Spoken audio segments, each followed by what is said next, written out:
बिस्मिल्लाहिर्रहमानिर्रहीम अस्सलामुअलैकुम। अभी घर का डॉक्टर में खुश आमदीद कहता हूँ। मेरी आज की इस वीडियो का मौजू है मट्टी खाने वाले बच्चों का ज़बरदस्त इलाज, बच्चों की सेहत का फार्मूला। वो क्या फार्मूला है उसके बारे में मैं अभी आपको तफसील से बताता हूँ। तो शुरू करते हैं आज की वीडियो। नाज़रीन, बच्चे मट्टी क्यों खाते हैं? जैसे ही बच्चा खुद इधर उधर घूमने के काबिल होता है, वो अपनी सर्वाइवल की कोशिश शुरू कर देता है। हर वो चीज़ जो खुशबू या शक्ल की बुनियाद पर इसे खाने की लगती है वो खाता है। जिसका जायका अच्छा लगे वो बार बार खाता है। और अगर हम इस स्टेज को फ्राइड के नज़रिए के हिसाब से देखें तो इस उम्र में इसकी सारी तफरीह ही मुंह से मुतअल्लक है।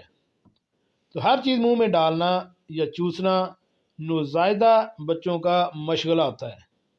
जैसे जैसे उम्र बढ़ती जाती है ये आदत खुद ही ख़त्म हो जाती हैं। सिर्फ इन बच्चों के अलावा जिनको किसी किस्म की डेफिशिएंसी हो या किसी किस्म का ज़हनी अर्जा हो।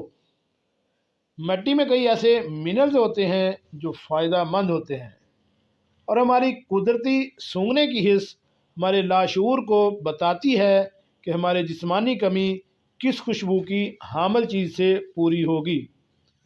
मगर हमारा रहन सहन ऐसा है जिसमें बच्चों को मट्टी से दूर रखा जाता है और वो अपनी आदत से मजबूर मट्टी खा लें तो फ़ायदा मंद मिनरल्स के फ़ायदा करने से पहले कई किस्म की एलर्जीज़ हो जाती हैं जिनके लिए बच्चे का जिस्म तैयार नहीं होता।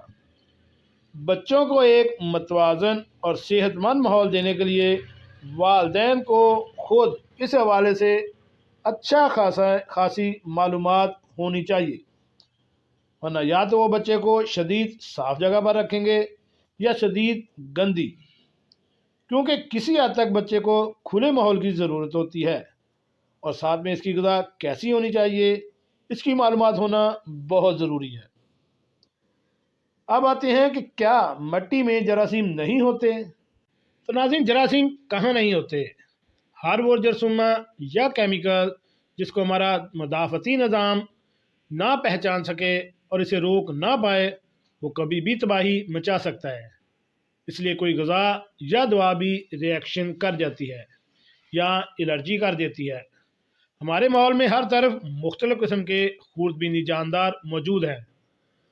हद ये कि हमारे जिस्म, ज़बान और पेट में भी हम इन्हें मुकम्मल तौर पे ना ख़त्म कर सकते हैं, ना करना चाहिए, क्योंकि ये हमारी झील की हिफाजत से लेकर ग़िज़ा हज़म होने तक हर जगह मदद करते हैं। दूध और दही तक में माइक्रोब्स होते हैं।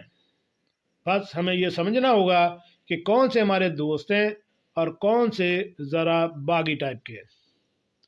जी नाज़रीन, कैसे लगी आज की मेरी ये मालूमाती वीडियो? ऐसी मालूमाती वीडियो हासिल करने के लिए मेरे चैनल घर का डॉक्टर को